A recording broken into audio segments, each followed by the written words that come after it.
They died between the sacred walls of the Church of God, and they were discussing the eternal meaning of love.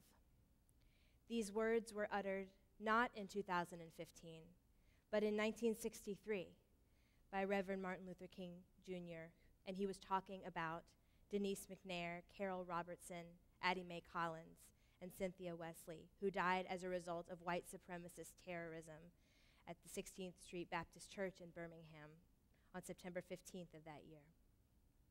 The horrific news of the 9 faithful and spiritual leaders who were slain on Wednesday night finds itself in the company of names like Columbine, Virginia Tech, and Sandy Hooks. It also keeps company with the incidences of last year, including the losses of Trayvon Martin and Michael Brown. But we must not forget that it also takes its place in the tragic chain of events that have targeted African Americans in their places of worship. This history is long and continuous, conveying the idea that gathering places, even sacred ones, are not safe when someone hates deeply enough and has access to a deadly weapon. We in the Jewish community have experienced that reality as well. Last November, terrorists of a different sort entered a Jerusalem synagogue and slaughtered 4 rabbis at prayer, as well as the police officer who tried to protect them.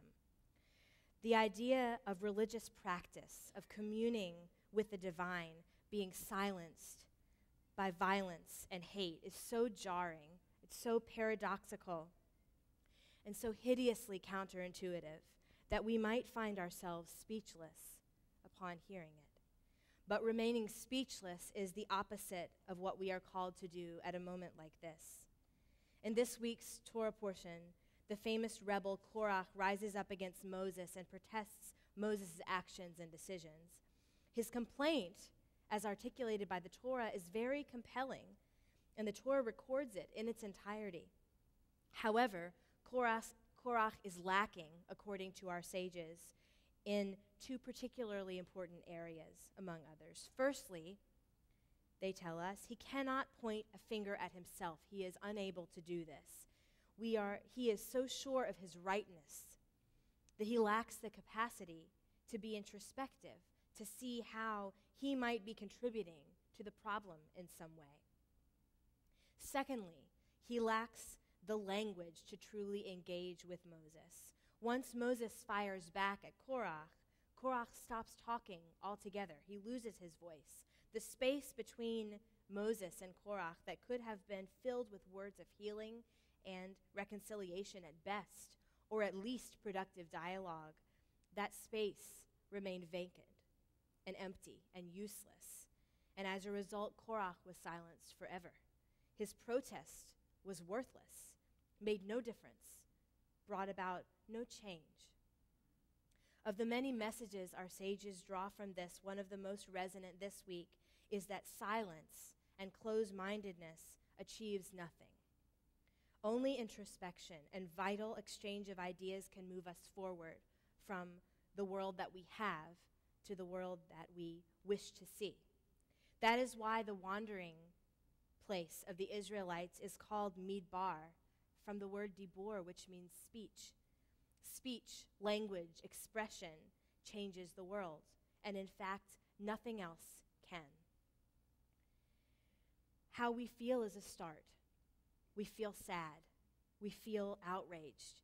We may feel ashamed at the culture of racism and bigotry that we've helped perpetuate by our actions or our inaction.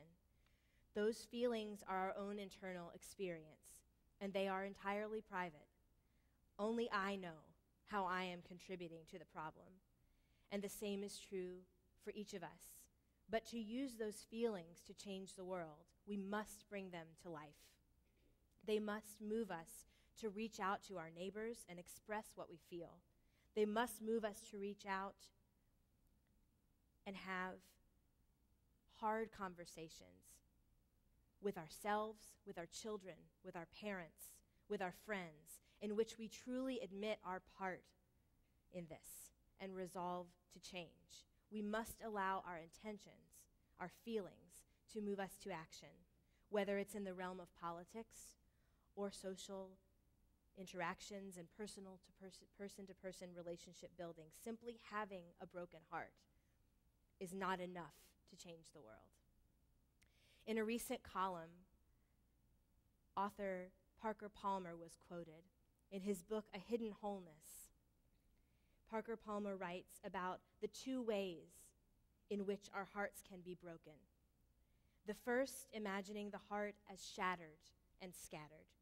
The second, imagining the heart as broken open into new capacity, holding more of both our own and the world's suffering and joy. A beautiful image. If you'd like to read the entire article, it's David Brooks from today. Our hearts are most certainly broken today. But are they shattered into pieces and useless? Or have they been busted open to a greater capacity for feeling, for reaching out, and for helping and for loving? That is the question each of us must answer for ourselves. It is my hope and prayer that our broken hearts over the loss of Tawanza Sanders, Reverend Clementa C. Pinckney, Cynthia Hurd, Sharonda Coleman Singleton, DePayne Middleton, Dr. Ethel Lee Lance, Susie Jackson, Myra Thompson, Reverend Daniel Lee Simmons Sr. are broken to new capacity, and that we have created room for them, for their families, for their community, our brothers and sisters, that we have created more room for them in the sphere of our concern. They died between the sacred walls of the Church of God, and they were discussing the eternal meaning of love, Dr. King said. Our duty is to continue that conversation and let our voices ring out for them. That is our prayer.